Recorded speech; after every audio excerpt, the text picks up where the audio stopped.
Ladies and gentlemen, may I proudly bring to you, this is Pro W Soul, and this is my opinion on the Ultimate Warrior.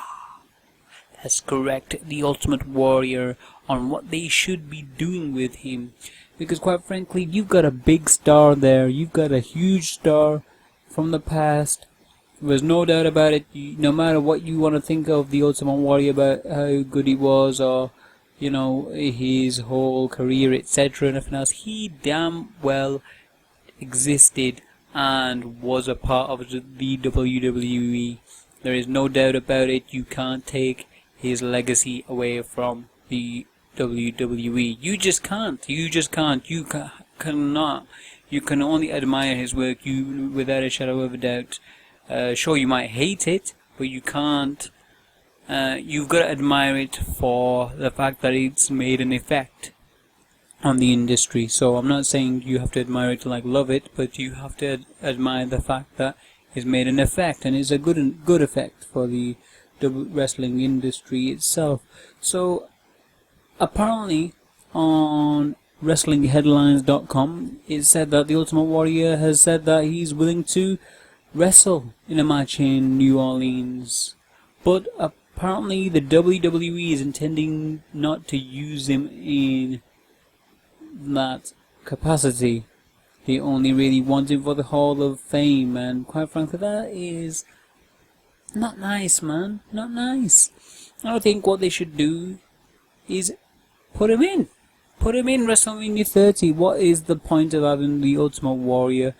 And this is one of the things they need to build him up, because quite frankly I've heard this whole Hulkamania thing, and good luck to old Hulk Hogan, for introducing the Andre the Giant 20-man Battle Royal, which is good.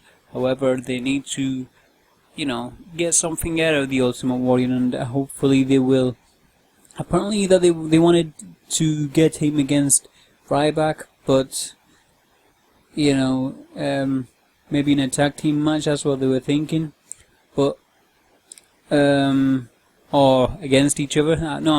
Yeah, I think it was mainly against each other, but I think what's happened is that Ryback have worked very well apparently, and whose eyes, not mine unfortunately, it's not worked very well, but apparently because it's worked together for them, they don't want to make it happen.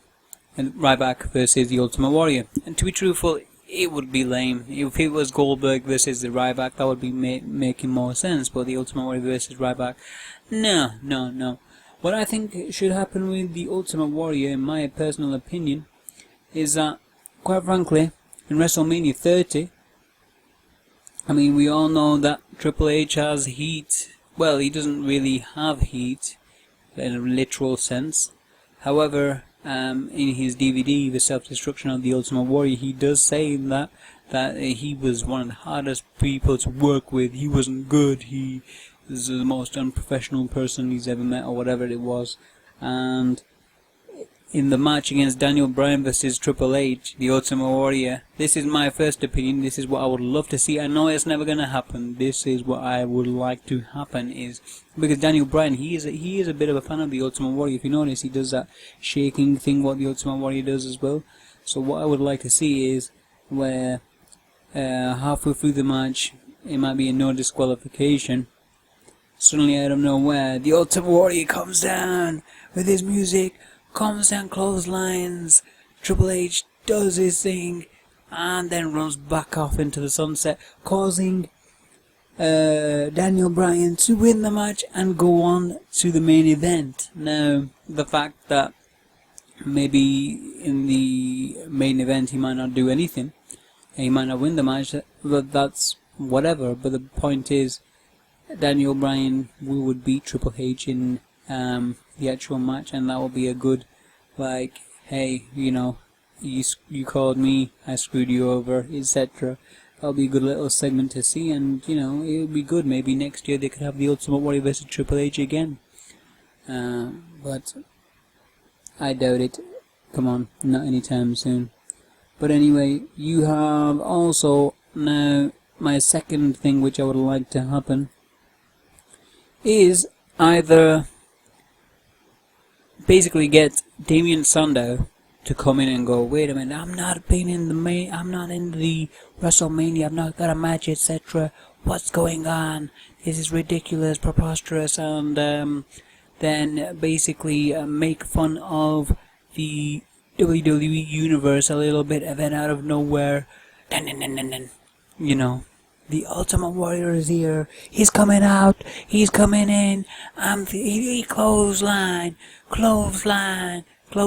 and then Gorilla Press, big splash, and there you go, he's just going mental, and then basically maybe you can Gorilla Press him through the table or something like that, and that'll be the end of the match, and the Ultimate Warrior wins, and then that's it, the end of the match. Yeah, it will be an awesome little segment, and a good way to say goodbye to the Ultimate Warrior.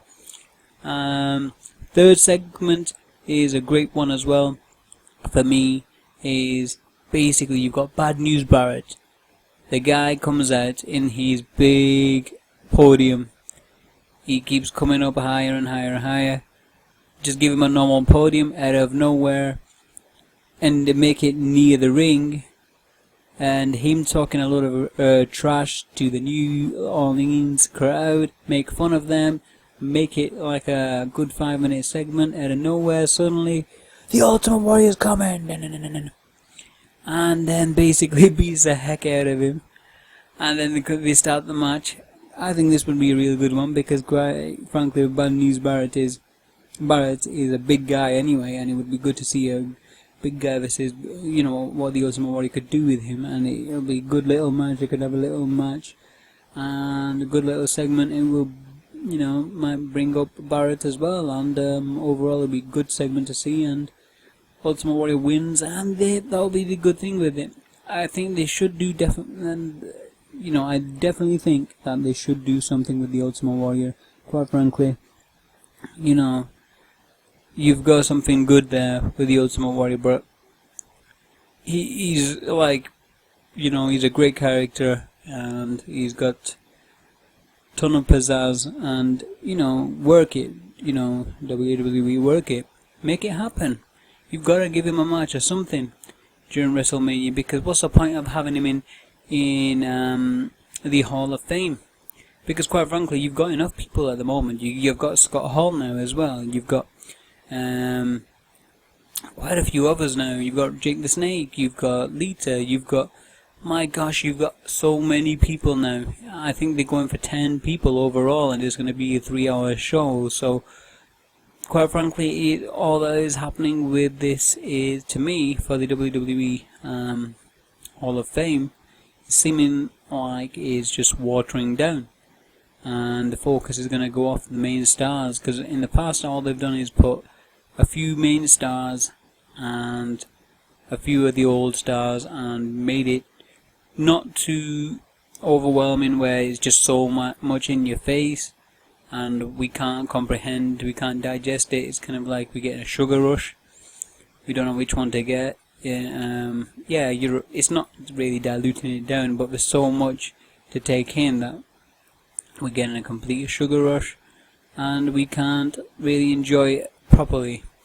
Whereas if you have a little bit, then it will be good. But I think the WWE are not going to do that. I think right now they've got this whole WWE network to kind of push, so I think they're just going to basically stick as many Hall of Famers in there as much as they can, and I don't think they're going to do anything with the Ultimate Warrior.